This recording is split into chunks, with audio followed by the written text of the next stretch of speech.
ಇನ್ನು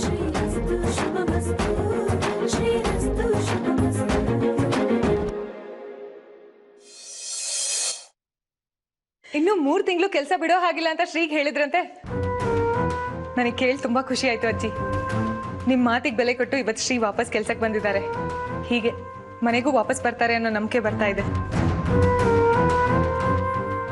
ನನಗೆ ಆ ನಂಬಿಕೆ ಇಲ್ಲ. 3 ತಿಂಗಳ ಕಾಲ ಕೆಲಸ ಮಾಡೋದೇ ದೊಡ್ಡ ಶಿಕ್ಷೆ ಅಂತ ಅಂದ್ಕೊಂಡಿದ್ದಾನೆ ಶ್ರೀ. ಅವನು ಪರ್ಮನೆಂಟ್ ಆಗಿ ನಮ್ಮ ಕಂಪನಿನೇ ಉಳಿತಾನೆ ಅಂತ ನನಗನ್ನಿಸ್ತಾ ಇಲ್ಲ. ನನಗಂತೂ ಅವನನ್ನ 3 ತಿಂಗಳಿಂದ ಹೆಚ್ಚು ತಡೆಯೋದು ಅಸಾಧ್ಯ ಅನ್ಸುತ್ತೆ. ಹಾಗಂದ್ರೆ ಹೇಗೆ ಅತ್ತೆ? ಶ್ರೀ ನಮ್ಮ ಜೀವನಕ್ಕೆ ಎಷ್ಟು ಮುಖ್ಯನೋ ಕಂಪ್ನಿ ಸುಸೂತ್ರವಾಗಿ ನಡ್ಕೊಂಡು ಹೋಗೋಕ್ಕೂ ಅಷ್ಟೇ ಮುಖ್ಯ. ಹೀಗೆ ಹೇಳ್ತೀನಿ ಅಂತ ಪ್ಲೀಸ್ ಬೇಜಾರು ಮಾಡ್ಕೋಬೇಡಿ ಅಜ್ಜಿ. ಇತ್ತೀಚೆಗೆ ಆಫೀಸಿಗೆ ನೀವೇ ಹೋಗ್ತಿದ್ದೀರಾ, ಕಂಪ್ನಿ ಎಲ್ಲ ಜವಾಬ್ದಾರಿನೂ ನೀವೇ ನಿಭಾಯಿಸ್ತಿದ್ದೀರಾ. ಆದರೆ ಕಂಪ್ನಿ ನಡೆಯೋಕ್ಕೆ ಶ್ರೀ ಕಾಂಟ್ರಿಬ್ಯೂಷನ್ ತುಂಬಾ ಇದೆ. ಅವರೇ ಕೆಲಸ ಬಿಟ್ಟು ಹೋಗ್ಬಿಟ್ರೆ ಕಂಪ್ನಿ ಗತಿ ಏನು? ಅದು ನನಗೆ ಗೊತ್ತು, ಆದ್ರೆ ಅದು ಅವನಿಗೆ ಅರ್ಥ ಆಗ್ತಿಲ್ವಲ್ಲ. 3 ತಿಂಗಳು ನೆಪ ಹೇಳಿ ಅವನ್ನ ಕರ್ಸ್ಕೊಂಡಿದ್ದಾಗಲೇ ಅವನಿಗೆ ಅರ್ಥ ಆಗ್ಬೇಕಿತ್ತಲ್ವಾ.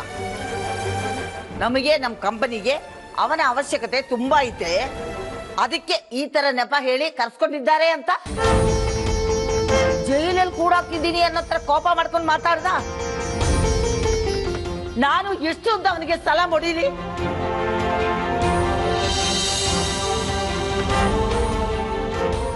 ಕಂಪನಿಗೆ ಒಬ್ಬ ಹೊಸ MD ನ ಅಪಾಯಿಂಟ್ ಮಾಡ್ಕೋಬೇಕು ಅಂದ್ಕೊಂಡಿದ್ದೀನಿ.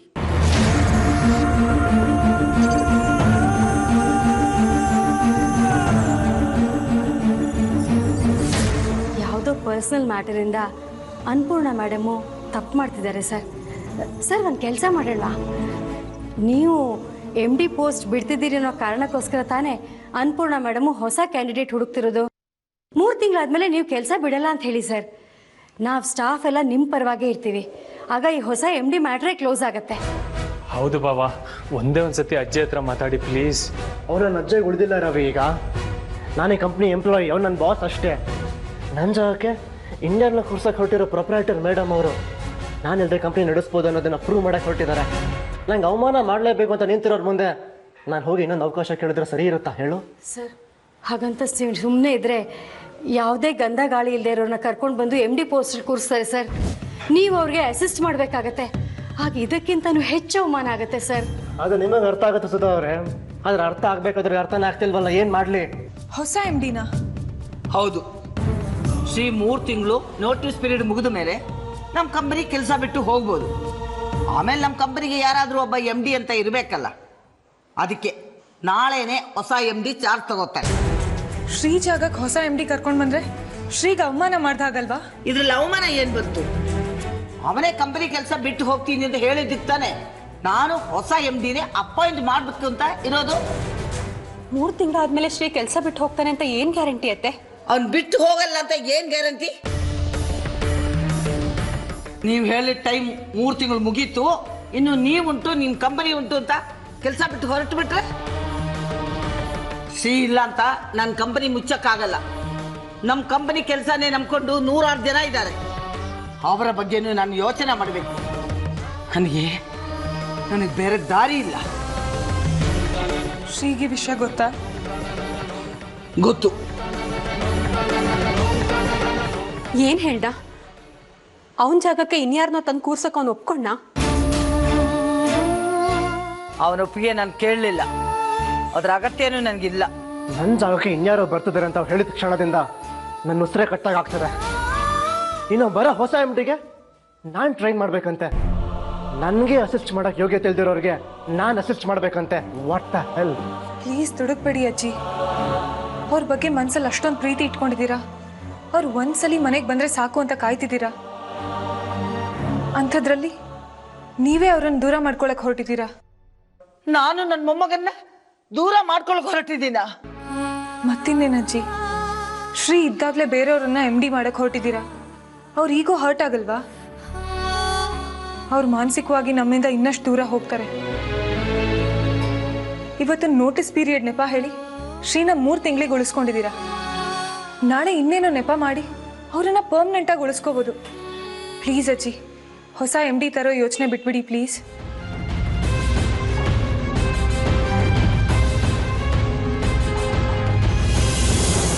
ಅಥವಾ ಶ್ರೀನೇ ಅಷ್ಟರಲ್ಲಿ ನಮ್ಮ ಜೊತೆ ಕಾಂಪ್ರಮೈಸ್ ಆಗಿ ಅವರೇ ಕಂಪ್ನಿ ನಡೆಸ್ಕೊಂಡು ಹೋಗ್ಬೋದು. ನೀನ್ ಹೇಳಿದ್ದೆಲ್ಲ ನಡೀಲಿ ಅಂತಾನೆ ನನ್ನ ಆಸೆ ಕೂಡ. ಶ್ರೀ MD ಆಗಿದ್ರೆ ಇದು ಯಾವುದೂ ಸಾಧ್ಯ ಇಲ್ಲ. ಅದಕ್ಕೆ ಹೊಸ MD ಬರಲೇಬೇಕು. ಯಾವಾಗ ಬರ್ತಿರೋದು ಹೊಸ MD? ನಾಳೆ. ಅತ್ತೆ, ನೀವ್ ಯಾಕೆ ಹೇಗೆ ನಡ್ಕೋತಿದ್ರೋ ನನಗಂತೂ ಅರ್ಥ ಆಗ್ತಿಲ್ಲ. ನೋಡಿ, ನೀವು ಕೋಪ ಮಾಡ್ಕೊಂಡ್ರು ಪರವಾಗಿಲ್ಲ, ಶ್ರೀ ಜಾಗದಲ್ಲಿ ಇನ್ನೊಬ್ರನ್ನ ಕರ್ಕೊಂಬಂದು ಕೂರ್ಸೋದು ನನಗಂತೂ ಇಷ್ಟ ಇಲ್ಲ. ನನಗೂ ಇಷ್ಟ ಇಲ್ಲ. ನಿಮ್ಮ ಅಭಿಪ್ರಾಯ ಕೇಳಲಿಲ್ಲ. ನಾನು ನಿರ್ಧಾರ ಮಾಡಿ ಆಗಿದೆ. ನಾಳೆ ಹೊಸ MD ಬಂದು ಚಾರ್ಜ್ ತಗೋತಾರೆ. ಯಾರು? ಅದನ್ನು ಈಗ ತಿಳ್ಕೊಂಡು ಏನ್ ಮಾಡ್ತೀರಾ? ನಾಳೆ ನಿಮಗೆ ಗೊತ್ತಾಗುತ್ತೆ. ಪ್ಲೀಸ್ ಅಜ್ಜಿ, ಬೇಡ. ನಾಳೆ ಹೊಸ MD ಬರ್ತಿರೋದ್ರಿಂದ ಆಫೀಸಲ್ಲಿ ಒಂದು ಸಣ್ಣ ಪಾರ್ಟಿ ಇಟ್ಕೊಂಡಿದ್ದೀನಿ. ನೀವೆಲ್ಲರೂ ಬರಬೇಕು. ಮಾಲ್ತಿ, ಲಲಿತಾ, ಬೇಬಿ ಎಲ್ರನ್ನೂ ಒಪ್ಪಿಸಿ ಆಫೀಸಿಗೆ ಕರ್ಕೊಂಡು ಬರೋ ಜವಾಬ್ದಾರಿ ವಸುಧಾ ನಿಂದು. ಜಾನ್ವಿ, ನೀನು ನಾಳೆ ಬ್ಯಾಂಕಿಗೆ ಹೋಗೋ ಹಾಗಿಲ್ಲ, ಆಫೀಸಿಗೆ ಬಂದ್ಬಿಡು. ಸಾರಿ ಅಜ್ಜಿ, ನಾನು ಬರಲ್ಲ. ಯಾಕೆ? 30 ದಿನದಲ್ಲಿ ಶ್ರೀನ್ ಮನೆಗೆ ವಾಪಸ್ ಕರ್ಕೊಂಡು ಬರ್ತೀನಿ ಅಂತ ಹೇಳಿದಿಕ್ಕೆ ನೀವು ಒಪ್ಪಿದ್ದೀರಾ. ಆದರೆ ಶ್ರೀ ಜಾಗಕ್ಕೆ ಹೊಸ MDನ ಕೂರಿಸ್ತಿದ್ದೀರಾ. ಹೀಗೆ ಮಾಡಿದ್ರೆ ಶ್ರೀ ನಮ್ಮಿಂದ ದೂರ ಆಗ್ತಾನೆ ಅಂತ ನನಗೆ ಅರ್ಥ ಆಗ್ತಿದೆ. ನಿಮಗೆ ಯಾಕೆ ಅರ್ಥ ಆಗ್ತಿಲ್ಲ? ಮೊದಲೇ ಶ್ರೀ ಒಂಟಿತನ ಅನುಭವಿಸ್ತಿದ್ದಾರೆ. ಅಂಥದ್ರಲ್ಲಿ ಅವ್ರ ಜಾಗಕ್ಕೆ ಇನ್ನೊಬ್ಬರನ್ನ MD ಆಗಿ ಕೂರಿಸಿ ನಾವೆಲ್ಲ ಚಪ್ಪಾಳೆ ತಟ್ಟಿದ್ರೆ ಅವ್ರಿಗೆ ಅವಮಾನ ಆಗುತ್ತೆ, ಅವ್ರ ಮನಸ್ಸಿಗೆ ಬೇಜಾರಾಗುತ್ತೆ. ನಿಮ್ಮ ಮಗ ಶ್ರೀ ಇದ್ದ ಜಾಗದಲ್ಲಿ ಇನ್ಯಾರನ್ನು MD ಮಾಡಿ ಕೂರ್ಸಕ್ಕೆ ನೀವು ಒಪ್ಪೋದು. ಆದರೆ ನನ್ನ ಗಂಡ ಶ್ರೀ ಇದ್ದ ಜಾಗದಲ್ಲಿ ಇನ್ಯಾರನ್ನು MD ಆಗಿ ಕೂರಿಸಿದ್ರೆ ನಾನು ಒಪ್ಪಲ್ಲ. ನನಗೆ ನಾಳೆ ಬ್ಯಾಂಕಲ್ಲಿ ತುಂಬ ಕೆಲಸ ಇರುತ್ತೆ ಅಜ್ಜಿ, ನಾನು ಬರಲ್ಲ. ನೆಪ ಎಲ್ಲ ನಡೆಯಲ್ಲ, ನೀನು ಬರಬೇಕು ಅಷ್ಟೇ. ನಿಮ್ಮ ಮ್ಯಾನೇಜರ್ ಹತ್ರನೂ ಮಾತಾಡಿದ್ದೀನಿ, ಅವರು ಒಪ್ಕೊಂಡಿದ್ದಾರೆ. ನಾಳೆ ನೀವು ಸ್ವಲ್ಪ ಬೇಗ ಬರಬೇಕಂತೆ ಸರ್, ಮೇಡಮ್ ಹೇಳಿದ್ದಾರೆ. ಯಾಕಂತೆ? ನಾಳೆ ಹೊಸ MD ಬರ್ತಿದಾರಲ್ಲ ಸರ್, ಅವ್ರು ಚಾರ್ಜ್ ತಗೋತಿದ್ದ ಹಾಗೆ ನೀವೇ ಅವ್ರಿಗೆಲ್ಲ ಎಕ್ಸ್ಪ್ಲೇನ್ ಮಾಡಬೇಕಂತೆ. ನಾಳೆ ನಡೆಯೋ ಪಾರ್ಟಿಗೆ ನೀವೆಲ್ಲರೂ ಬರ್ತಿದ್ದೀರಾ.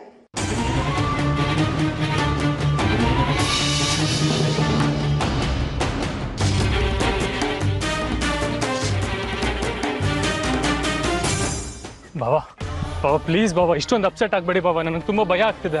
ಸುಮ್ಮನೆ ಇರು ರಾಬಿ, ನನಗೆ ಬೇಜಾರಾಗ್ತಿದ್ಯೋ. ಆಕ್ಚುಲಿ ಸಿಟ್ಟು ಬರ್ತಿದೆ. ನನ್ನ ಜಾಗ ಇನ್ಯಾರೋ ಬರ್ತಾರಂತೆ, ನಾನು ಅವ್ರ ಮುಂದೆ ಕೈ ಕಟ್ಕೊಂಡು ನಿಂತ್ಕೋಬೇಕಂತೆ, ಕೊಯ್ಲು ಹಿಡ್ಕೊಂಡು ನಿಂತ್ಕೋಬೇಕಂತೆ. What is this man? 4 ವರ್ಷದ ಕಂಪ್ನಿ ನಡೆಸಿದ್ದೀನೋ, ಆ ಕಂಪ್ನಿನ ನಂಬರ್ 1 ಪೊಸಿಷನ್ ತೊಗೊಂಡು ಹೋಗಿದ್ದೀನಿ. ಆದರೂ ಸ್ವಲ್ಪ ಒಂದು ಕೃತಜ್ಞತೆ ಬೇಡವಾ? ಅಲ್ಲ ಅಜ್ಜಿ, ಯಾಕೆ ಈ ರೀತಿ ನಡ್ಕೋತೀರೋ ಅರ್ಥನೇ ಆಗ್ತಿಲ್ಲ ನನಗೆ. ನಾನು ರಾಜೀನಾಮೆ ಕೊಟ್ಟು ನನ್ನ ಪಾಡಿನ ಸುಮ್ಮನೆ ಇದ್ದೆ ತಾನೆ. ಈಗ ನೋಟಿಸ್ ಪೀರಿಯಡ್ ಅದು ಇದು ಅಂತ ಹೇಳಿ ವಾಪಸ್ ಕರೆಸ್ಕೊಂಡಿದ್ದಾರೆ. ಬಾಬಾ ಅಜ್ಜಿ ನನ್ನ ತುಂಬ ಮಿಸ್ ಮಾಡ್ಕೊತಿರ್ತಾರೆ. ನನ್ನ ಮತ್ತೆ ನೋಡಬೇಕು ನನ್ನ ನೆಪದಲ್ಲಿ ನನ್ನ ವಾಪಸ್ ಕರೆಸ್ಕೊಂಡಿರ್ತಾರೆ ಅನ್ಕೊಂಡಿದ್ದೆ. ಪಾಪ ಅನ್ಸುತ್ತೆ ನನ್ನ ಅಜ್ಜಿ ಬಗ್ಗೆ. ಅದಕ್ಕೆ ಅವ್ರ ಮುಂದೆ ನಾನು ಎಷ್ಟೇ ಕೂಗಾಡಿದ್ರು ಒಳೊಳಗೆ ಸಂತೋಷ ಪಡ್ತಿದ್ದೆ. ಅಟ್ಲೀಸ್ಟ್ ಅಜ್ಜಿಗಾದ್ರೂ ನನ್ನ ಮೇಲೆ ಪ್ರೀತಿ ಇದೆ ಅಂತ. ನನಗೆ 3 ತಿಂಗಳು ನೋಟಿಸ್ ಪೀರಿಯಡ್ ಮುಗಿದ ಮೇಲೂ ಇಲ್ಲೇ ಕೆಲಸ ಮಾಡಬೇಕು ಅನಿಸ್ತಿತ್ತು. ಆದರೆ ಇವಾಗ ನಾನು ಈ ಕಂಪ್ನಿಗೆ ನನ್ನ ಅಗತ್ಯ ಇಲ್ಲ ಅಂತ ಯಾರೋ ಹೊಸ MD ಕರೆಸ್ಕೊತಿದ್ದಾರೆ.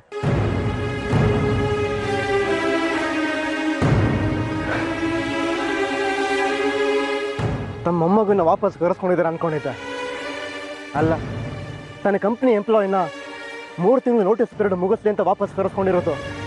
ರೂಲ್ಸ್ ಪ್ರಕಾರ ನಡ್ಕೊಂಡ್ರು ನಾನು ದಡ್ಡ. ಏನೇನೋ ಭ್ರಮೆಗಳನ್ನ ಇಟ್ಕೊಂಡಿದ್ದೆ. ನನ್ನ ಲಿಮಿಟೇಷನ್ಸ್ ಏನು ಅಂತ ನನಗೆ ಅರ್ಥ ಆಗಬೇಕಾಗಿತ್ತು ರವಿ. ಪ್ಲೀಸ್ ಬಾಬಾ, ನೀವು ನೊಂದ್ಕೋಬೇಡಿ. ನಾನು ಮನುಷ್ಯ ಅಲ್ವೇನೋ ರವಿ? ನನಗೂ ಭಾವನೆಗಳಿರುತ್ತೆ ತಾನೆ. ನೊಂದ್ಕೊಬಿಡಂದ್ರೆ ಹೇಗೆ ಹೇಳು? ನಿಮ್ಮ ಅಕ್ಕನಿಗಂತೂ ನಾನು ಬೇಡವಾಗ್ಬಿಟ್ಟೆ, ಅಜ್ಜಿಗೂ ಬೇಡವಾಗ್ಬಿಟ್ಟ. ಹೋಗಿ ಕೇಳಬೇಕು ಅನಿಸ್ತಿದ್ಯೋ? ಜಗಳ ಆಡಬೇಕು ಅನಿಸ್ತಿದೆ. ಬೇಡ ಬಾಬಾ ಪ್ಲೀಸ್, ನಾನು ನಂದನ್ ಸರ್ ಇದೀವಲ್ಲ, ನಾವಿಬ್ರು ನೋಡ್ಕೋತೀವಿ. ಒಂದೋಗಿ ಇನ್ನೊಂದು ಆಗೋದು ಬೇಡ ಬಾಬಾ, ದಯವಿಟ್ಟು ಸುಮ್ಮನಿದ್ಬಿಡಿ ಬಾಬಾ.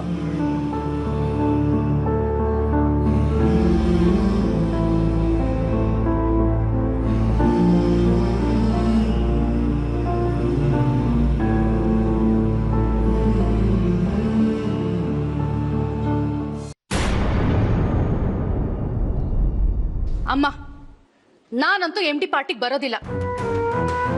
ಯಾಕೆ ಬರಲ್ಲ? ಯಾಕೆ ಬರಬೇಕು? ನಮ್ ಮಗನ ಪಟ್ಟದಿಂದ ಇಳಿಸಿ ಇನ್ಯಾರನ್ನ MD ಮಾಡಕ್ ಹೊರಟಿದ್ಯಲ್ಲ, ಅದನ್ನ ನೋಡಿ ನಾನು ಚಪ್ಪಾಳೆ ತಟ್ಟೋದ್ ಬರ್ಲಾ? ನಮ್ ಮಗನ್ಗೆ ಎಷ್ಟು ಅವಮಾನ ಆಗುತ್ತೆ, ಎಷ್ಟು ಕುಗ್ಗೋಗ್ತಾನೆ ಅಂತ ನಾನು ನೋಡೋದಕ್ ಬರ್ಲಾ? ನೀನಿಷ್ಟು ಓವರ್ ರಿಯಾಕ್ಟ್ ಮಾಡೋ ಅವಶ್ಯಕತೆ ಇಲ್ಲ. ನಾನು ತುಂಬಾ ದೂರ ಆಲೋಚನೆ ಮಾಡಿನೇ ಈ ತೀರ್ಮಾನ ತಗೊಂಡಿರೋದು. ದುರಾಲೋಚನೆನಾ? ಬೇಬಿ, ಬಾಯ್ ಬಂದಾಗೆಲ್ಲ ಮಾತಾಡ್ಬೇಡ. ಯಾಕೆ ನಿನ್ಗಿಷ್ಟು ಕೋಪ? ನಾನೇನು ಶ್ರೀನ ಕೆಲಸದಿಂದ ತೆಗಿತಾ ಇಲ್ಲ. ಅವನೇ ಕೆಲಸ ಬಿಟ್ಟು ಹೋಗ್ತೀನಿ ಅಂತ ಅಂದಿದ್ದಾನೆ. ಅದಕ್ಕೆ ಕಂಪನಿ ಮುಂದುವರಿಸ್ಕೊಂಡು ಹೋಗ್ಬೇಕು ಅಂದ್ರೆ ಯಾರನ್ನಾದ್ರೂ ಕೂರ್ಸೋದು ಅನಿವಾರ್ಯ. ಇದು ಒಳ್ಳೆ ಚೆನ್ನಾಗಿ ಹೇಳ್ತಿರತ್ತೆ. ಅವ್ನ್ ಮನೆ ಬಿಟ್ಟು ಹೋದಾಗ ಅವ್ನ್ ಪಾಡಿಗೆ ಅವ್ನು ಹೋಗ್ಲಿ ಅಂತ ಸುಮ್ಮನೆ ಆದ್ರೆ, ಈಗ ನಮ್ಮ ಮಗ ಕಂಪ್ನಿ ಬಿಡ್ತಾ ಇದ್ದಾನೆ, ಸುಮ್ಮನೆ ಇರೋ ನಿರ್ಧಾರ ತಗೋತಿದ್ದೀರಲ್ಲ ಅತ್ತೆ. ಅವನ್ ಜಾಗಕ್ಕೆ ಯಾರನ್ನೂ ಕರ್ಕೊಂಡ್ ಬಂದ್ ಕೂರ್ಸೋ ಬದಲು ಅವನನ್ನೇ ಕಂಪ್ನಿ ಬಿಟ್ಟು ಹೋಗದೇ ಇರೋ ತರ ತಡಿಬೋದಲ್ವಾ? ಮನೇನೂ ಇಲ್ಲ, ಈ ಕಂಪ್ನಿನೂ ಇಲ್ಲ ಅಂದ್ರೆ ಶ್ರೀ ಎಲ್ಲಿಗೆ ಹೋಗ್ಬೇಕು?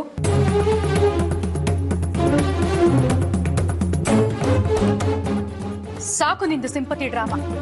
ನನ್ ಮಗ ವಿದ್ಯಾವಂತ, ಕೆಲಸ ಮಾಡಿರೋ ಎಕ್ಸ್ಪೀರಿಯನ್ಸ್ ಇದೆ, ಎಲ್ಲೋ ಹೋಗಿ ಬದುಕ್ತಾನೆ. ಆದ್ರೆ ನಮ್ಮಿಂದ ಅಂತೂ ದೂರ ಆದ ಹಾಗೆ ಅಲ್ವೇನೆ ಬೇಬಿ? ಆತಂಕ ಬೇಡ. ನಾನಿರೋವರೆಗೂ ಅದಕ್ಕೆ ಅವಕಾಶ ಕೊಡಲ್ಲ. ಹೀಗೆ ಹೇಳಿನೇ ಎಲ್ಲ ಅವಕಾಶನ ಅವನಿಂದ ಕಿತ್ಕೊಂಡ್ಬಿಟ್ರಿ. ತಪ್ಪಾಗಿ ಯೋಚನೆ ಮಾಡ್ತಾ ಇದೀಯ ಬೇಬಿ. ನನ್ನ ಈ ನಿರ್ಧಾರದಿಂದ ಮನೆ ಬಿಟ್ಟು ಹೋಗಿರೋ ಶ್ರೀ ಮತ್ತೆ ಈ ಮನೆಗೆ ವಾಪಸ್ ಬರ್ತಾರೆ. ಬೇಬಿ, ಹಾಗೆ ಇನ್ನೊಂದು ವಿಷಯ ತಿಳ್ಕೊಂಡ್ಬಿಡು. ನಿನ್ನ ಕಂಪನಿ ಶೇರ್ ಹೋಲ್ಡರ್ ಮಾಡಿರೋದು ನಾನು.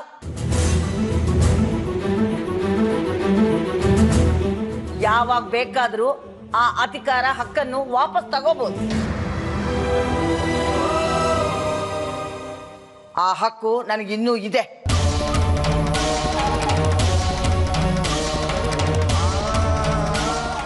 ನನ್ನ ಕಂಪನಿ, ನನ್ನ ನಿರ್ಧಾರ. ನಾಳೆ ಹೊಸ MD ಅಪಾಯಿಂಟ್ ಆಗೇ ಆಗ್ತಾರೆ. ಇಷ್ಟ ಇರೋರು ನಾಳೆ ಫಂಕ್ಷನ್ಗೆ ಬರಬಹುದು, ಇಲ್ಲದೆ ಇದ್ದವರು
ಎಲ್ಲಿಗೆ ಹೋಗ್ತಾ ಇದ್ದೀರಾ? ಕೂತ್ಕೊಳ್ಳಿ ಸರ್. ಪರವಾಗಿಲ್ಲ, ನಾನು ಕೂರ್ತಿದ್ದ ಚೇರನ್ನ ಬರ್ತಿರೋ ಹೊಸ MD ಬಿಟ್ಕೊಡ್ತಾ ಇದ್ದೀನಿ.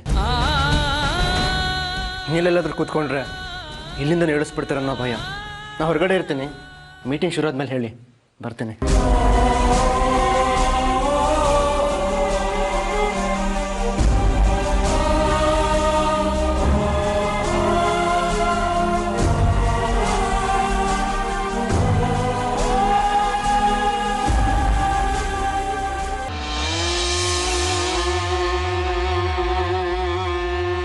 ಶ್ರೀ,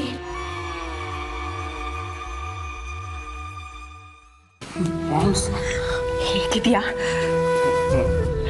ಮೊದಲೇ ಮನೆಯಿಂದ ದೂರ ಇದ್ದಾನೆ, ಈಗ ಕಂಪ್ನಿಯಿಂದ ದೂರ ಆಗೋದಳಿದ್ದಾನೆ. ಎಲ್ಲ ಗೊತ್ತಿದ್ದು ಹೇಗಿದ್ಯಾ ಅಂತ ಕೇಳ್ತಿದ್ದೀರಲ್ಲ ನನ್ನ ತಕ್ಕ. ಸಾರಿ ಕಂದ, ಈ ಅತ್ತೆ ಯಾಕೆ ಹೀಗೆ ಮಾಡ್ತಿದ್ದಾರೆ ಅಂತಾನೆ ಅರ್ಥ ಆಗ್ತಿಲ್ಲ. ಅವ್ರ MD ಸೀಟಿಗೆ ಯಾರಿಗೆ ಬೇಕಾದ್ರೂ ಕರ್ಕೊಂಡು ಬರಲಿ, ಯಾರನ್ನ ಬೇಕಾದ್ರೂ ಕೂರಿಸ್ಲಿ.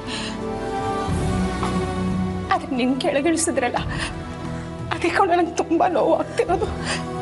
ನ್ಯಾಯವಾಗಿ ನೋಡಿದ್ರೆ ಈ ಇಡೀ ಕಂಪ್ನಿನೇ ನಿಂದು, ಆದರೆ ಇವತ್ತು ನಿನ್ನನ್ನು MD ಸೀಟಿಂದಾನೇ ಕೆಳಗಿಳಿಸ್ತಾ ಇದ್ದಾರೆ. ಅದಕ್ಕೊಂದು ಪಾರ್ಟಿ ಅಂತೆ, ಅದ್ರಲ್ಲಿ ನಾವು ಇನ್ವಾಲ್ವ್ ಆಗ್ಬೇಕಂತೆ. ತುಂಬ ಬೇಜಾರಾಗುತ್ತೆ ಕಣೋ. ಅಜ್ಜಿ ಈ ನಿರ್ಧಾರದಿಂದ ನನಗೂ ಶಾಕ್ ಆಗಿದೆ ಮಾಮ್ಸ್. ಈ 27 ವರ್ಷ ಅವ್ರ ನೆರಳಲ್ಲಿ ಅವ್ರ ಸಾಮೀಪ್ಯದಲ್ಲಿ ಬೆಳೆದವನು ನಾನು. ಅಜ್ಜಿ ಇನ್ನೊಂದು ಮುಖದ ಪರಿಚಯ ನನಗಿರಲೇ ಇಲ್ಲ. ಎಷ್ಟೇ ಆದರೂ ಕಂಪ್ನಿ ಮಾಲೀಕರು ಏನು ಬೇಕಾದ್ರೂ ನಡೆಯುತ್ತಾ. ನೀನು ನೊಂದ್ಕೋಬೇಡ ಕಂದ. ಕಂಪ್ನಿ ಬಿಡೋದ್ರಿಂದ ನಿನಗೇನೂ ನಷ್ಟ ಇಲ್ಲ. ನಷ್ಟ ಆಗೋದು ಅತ್ತೆಗೆ. ಮೊಮ್ಮಗ ಅಲ್ಲದೆ ಹೋದ್ರು ಕಂಪ್ನಿನಲ್ಲಿ ಒಳ್ಳೆ ಕೆಲಸಗಾರರಾಗಿದ್ದೆ ನೋಡು. ನೀನಿಲ್ಲಿದ್ದಷ್ಟು ದಿನ ನಿನ್ನ ಮನಸ್ಸಿಗೆ ಕಿರಿಕಿರಿ ಆಗುತ್ತೆ. 3 ತಿಂಗಳಾದ ತಕ್ಷಣ ಬಿಟ್ಬಿಡೋ ನೀನು. ಅತ್ತೆ ಯಾರನ್ನ ಬೇಕಾದ್ರೂ ತಂದು ಕೂರಿಸ್ಕೊಳ್ಳಿ. ಹೌದು ಶ್ರೀ, ಇಷ್ಟು ವರ್ಷ ಇಷ್ಟು ದೊಡ್ಡ ಕಂಪ್ನಿನ ನಿಭಾಯಿಸಿದ ಅನುಭವ ನಿನಗಿದೆ. ನೀನು ಮನಸ್ಸು ಮಾಡಿದ್ರೆ ಇದಕ್ಕಿಂತ ದೊಡ್ಡ ಕಂಪ್ನಿನ ಕಟ್ಟಿ ಬೆಳೆಸ್ಬೋದು. ಇವತ್ತು ಬರೋ MD ಯಾರೋ ಹೇಗೋ ನನಗೆ ಗೊತ್ತಿಲ್ಲ. ದಿನ ಬೆಳಗಾದ್ರೆ ಜೈ ಹುಜೂರ್ ಅಂತ ಅಂದ್ಕೊಂಡು ಈ 3 ತಿಂಗಳು ಕಾಲ ಕಳೆದನ್ನ ನೆನೆಸ್ಕೊಂಡ್ರೆ ಉಸಿರು ಕಟ್ಟಾಗುತ್ತೆ ಮಾಮ್ಸ್. 3 ತಿಂಗಳು ಇಲ್ಲಿ ಕೆಲಸ ಮಾಡಿದ್ರೆ ತಾನೇ ಈ ಕಷ್ಟ. ಇವತ್ತೇ ಕೆಲಸ ಬಿಟ್ಬಿಡು. ನೀನು ಕೆಲಸ ಬಿಟ್ಟೆ ಅಂತ ಅತ್ತೆ ಕೋಪ ಮಾಡ್ಕೋಬೋದು, ಆದರೆ ಲೀಗಲ್ ಆಕ್ಷನ್ಸ್ ಅಂತೂ ಖಂಡಿತ ತಗೊಳ್ಳಲ್ಲ. ಅತ್ತೆ ಇವನನ್ನ MD ಸೀಟಿಂದ ಕೆಳಗಿಳಿಸ್ತಾರೆ ಅಂತ ಅನ್ಕೊಂಡಿದ್ವಾ? ಅತ್ತೆ ತುಂಬಾ ಬದಲಾಗಿದ್ದಾರೆ ವಸು. ಆತರ ಪಡೋದು ಬೇಡ ಶ್ರೀ. ಇನ್ನು 3 ತಿಂಗಳು ತಾನೆ, ಹೇಗೋ ಕಳೆದ್ಬಿಡು. ಮಾಮ್, ಇನ್ನು ಆಫೀಸ್ ವಿಷಯ ಮಾತಾಡೋದು ಬೇಡ ಮಾಮ್, ಪ್ಲೀಸ್. ಇಷ್ಟು ದಿನದವರೆಗೂ ನನಗೆ ತುಂಬ ಒಂಟಿತನದ ಫೀಲ್ ಆಗ್ತಿತ್ತು. ಆದರೆ ಇವತ್ತು ನಿಮ್ಮನ್ನು ನೋಡಿದ್ಮೇಲೆ ಮನಸ್ಸಿಗೆ ಸಮಾಧಾನ ಆಯಿತು. ಅದೇನು ನೀವಿಬ್ಬರೇ ಬಂದಿದ್ರಲ್ಲ? ನಿನ್ನ MD ಸೀಟಿಂದ ಕೆಳಗಿಳಿಸೋದನ್ನ ನೋಡೋಕ್ಕಾಗಲ್ಲ ಅಂತ ಯಾರೂ ಬರಲಿಲ್ಲ. ಈ ನೆಪದಲ್ಲಿ ನಿನ್ನ ನೋಡ್ಬೋದಲ್ಲ ಅಂತ ನಾವಿಬ್ರು ಬಂದ್ವಿ ಕಣೋ. ಜಾನವಿನು ಬರ್ತಿದ್ದಾಳೆ Shri.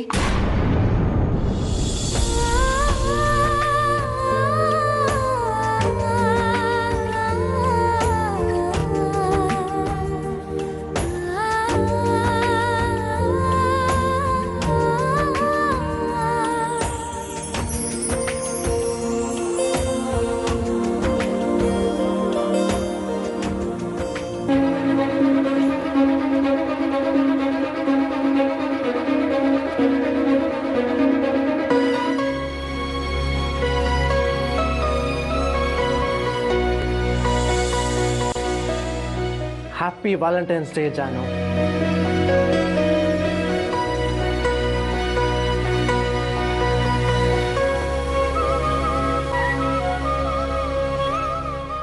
Thank you my dear ಹಬಿ.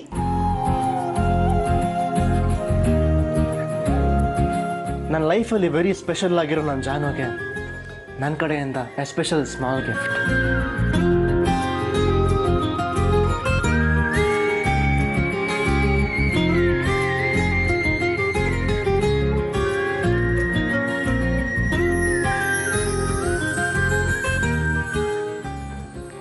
ಹೇಗಿದೆ? ತುಂಬಾ ಚೆನ್ನಾಗಿದೆ. ಇದು ನನ್ನ ಫೇವ್ರೆಟ್ ಕಲರ್ ಅಂತ ನಿಂಗೆ ಹೇಗೆ ಗೊತ್ತು? 6 ತಿಂಗಳಿಂದ ನಿನ್ನ ಹಿಂದೆ ಅಲ್ದು ಮದುವೆ ಆಗಿದ್ದೀನಿ. ನಿನ್ನ ಟೇಸ್ಟ್ ಏನು ಅಂತ ನನಗೆ ಗೊತ್ತಿಲ್ವಾ ಜಾನು? ಥ್ಯಾಂಕ್ಸ್. ಈಗ ಕಣ್ಣು ಮುಚ್ತೀಯಾ? ಯಾಕೆ? ನಿನಗೆ ಇನ್ನೊಂದು ಸರ್ಪ್ರೈಸ್ ಇದೆ. ಯಾಕೆ? ನಮ್ಮ ಕಡೆ ಸರ್ಪ್ರೈಸ್ ಅಂದರೆ ಗುಟ್ಟಾಗಿಟ್ಟು ಆಶ್ಚರ್ಯ ಕೊಡೋದು ಅಂತಾರೆ. ನಿಮ್ಮ ಕಡೆ ಸರ್ಪ್ರೈಸ್ಗೆ ಬೇರೆ ಅರ್ಥನೇ ಇದೆಯಾ? ಶ್ರೀ,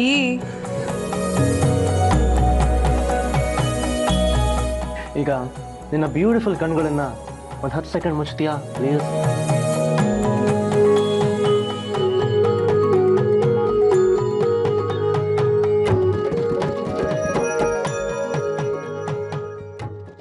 ಶ್ರೀ,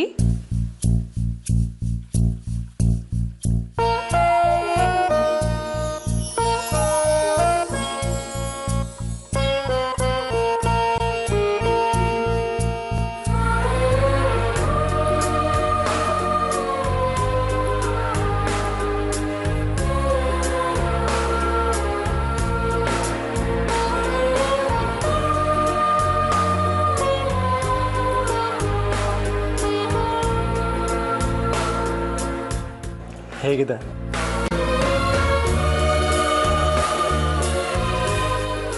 ತುಂಬ ಚೆನ್ನಾಗಿದೆ. Thanks once again. ಬರೀ ಥ್ಯಾಂಕ್ಸ್ ಹೇಳಿದ್ರೆ ಸಾಲದು. ಮತ್ತೆ ಈಗಲೇ ಹೋಗಿ ಈ ಸೀರೆನ ಉಟ್ಕೊಂಡು ಬರಬೇಕು. ಈಗಲೇನಾ? Yes my beautiful darling. Okay. I'll be waiting.